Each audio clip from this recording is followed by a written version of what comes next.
అమెరికాలో మన students చదువుపై focus పెట్టట్లేదట. ఉదయం లేస్తే ట్రంప్ ఇంకేదైనా తిక్క రూలు పెడతాడేమోనన్న టెన్షన్ మన వాళ్ళకి పట్టుకుంది. ఒకటా రెండా, ఇంట్లో ఉంటే భయం, బయటకు అడుగు పెడితే భయం, యూనివర్సిటీలో సైలెంట్గా చదువుకుందామన్నా భయం, కారు తోలితే భయం, మాట మాట్లాడితే భయం, సోషల్ మీడియా ఓపెన్ చేయాలంటే భయం, ఇలా ప్రతి క్షణం భయంతో గడుపుతున్నారట మన స్టూడెంట్స్. ఇంతకు ట్రంప్ కొత్త రూల్ మన విద్యార్థుల్ని కొత్త టెన్షన్లోకి నెట్టేసిందా?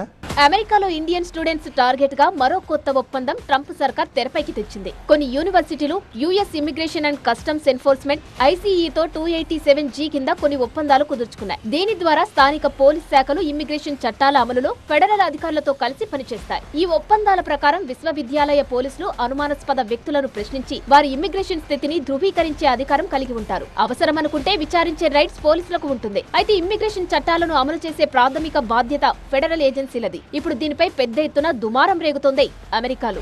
ఈ ఒప్పందాలు 1996లో అమల్లోకి వచ్చిన ఇమిగ్రేషన్ అండ్ నేషనాలిటీ యాక్ట్ లోని సెక్షన్ 287G కింద రూపొందించబడ్డాయి. ఈ డీల్ వల్ల స్థానిక రాష్ట్ర పోలీస్ శాఖలకు ఇమిగ్రేషన్ చట్టాలను అమలు చేసేందుకు ఐసీఈతో కలిసి పనిచేస్తాయి. దీని ద్వారా స్థానిక అధికారులు నిర్దిష్ట శిక్షణ పొంది అక్రమ వలసదారులను గుర్తించడం, అరెస్టు చేయడం, నిర్బంధించడం వంటి విధులను నిర్వహిస్తారు. 2025లో ఫ్లోరిడా రాష్ట్రాల్లోని కొన్ని విశ్వవిద్యాలయాలు ఈ మేరకు ఐసీఈతో డీల్ కుదుర్చుకున్నాయి. ఈ డీల్ పై పెద్ద ఎత్తున విమర్శలు వస్తున్నా ఇది ఫెడరల్ చట్టం కింద రూపొందించబడ్డాయన్న వాదనలు కూడా వినిపిస్తున్నాయి. స్థానిక అధికారులు ఫెడరల్ మార్గదర్శకాలను అనుసరిస్తూ ఐసీఈ పర్యవేక్షణలో పనిచేస్తారని, దీనివల్ల అక్రమ వలసలను సమర్థవంతంగా నియంత్రించవచ్చని ట్రంప్ సర్కార్ భావిస్తుంది. కానీ ఇమ్మిగ్రేషన్ అమలు ఫెడరల్ అధికార పరిధిలో ఉండాలని, స్థానిక పోలీసులకు అధికారం ఇవ్వడం రాజ్యాంగ విరుద్ధమని వ్యతిరేకులు వాదిస్తారు. స్థానిక అధికారులకు తగిన శిక్షణ లేకపోతే అది వివక్షకు దారితీసే ప్రమాదం ఉందని ఆందోళన వ్యక్తం చేస్తున్నారు. American civil liberties union ACLU ఈ ఒప్పందాలు రాజ్యాంగంలోని 4వ సవరణను ఉల్లంఘించవచ్చని వాదిస్తోంది.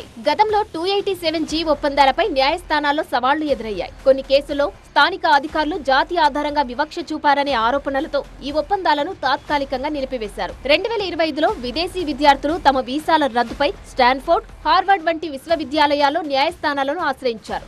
ఇది ఈ ఒప్పందాల చట్టబద్ధతపై మరింత చర్చ జరిగేలా చేసింది. మళ్లీ ఇప్పుడు మరోసారి ఈ ఒప్పందాలు వెలుగులోకి రావడంతో ఇండియన్ స్టూడెంట్స్ లో ఆందోళన ఎక్కువైంది. విశ్వవిద్యాలయాలు ఐసీఈతో ఒప్పందాలు కుదుర్చుకోవడం అంతర్జాతీయ విద్యార్థులు, ముఖ్యంగా ఇండియా, చైనా, లాటిన్ అమెరికా దేశాల నుండి వచ్చిన వారిపై గణనీయంగా ప్రభావం చూపుతోంది. క్యాంపస్ లో పోలీసులు అనవసరంగా విద్యార్థులను ఇబ్బంది పెట్టే అవకాశం ఉందని, ఇలాంటి ఒప్పందాలు ఏమాత్రం ఆరోగ్యకరమైనవి కావని నిపుణులు హెచ్చరిస్తున్నారు. మరోవైపు దీనిపై ఆందోళన చేయాలన్నా విద్యార్థులకు వీసా రద్దు భయం పట్టుకుంది. సోషల్ మీడియాలో పోస్టు చేసినా తమపై ఇమిగ్రేషన్ ఫోకస్ పెడుతుందన్న భయంతో చాలా మంది విద్యార్థులు సైలెంట్ గా ఉండిపోతున్నారు.